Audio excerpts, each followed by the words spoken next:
meron po ito isang OFW ano, at tama po siya sa sciatica. Kawawa naman yan. Iniinda niya. Naku, sakit. Oh, dire-diretso pa yan. Sakit oh.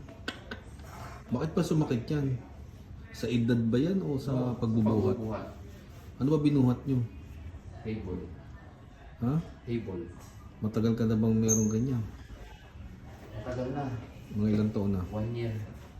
Oo, nagpa-check up ka na ba? Oo, pero walang gamot. Walang gamot talaga dyan, kundi exercise. O, paano mo?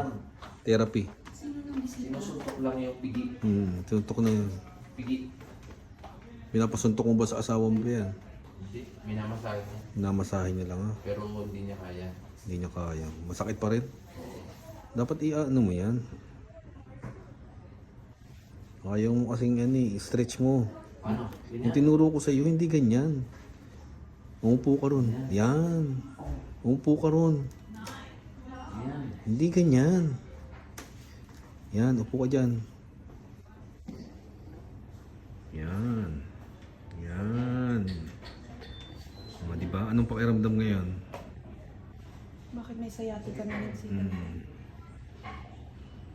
Kaya na. Okay na.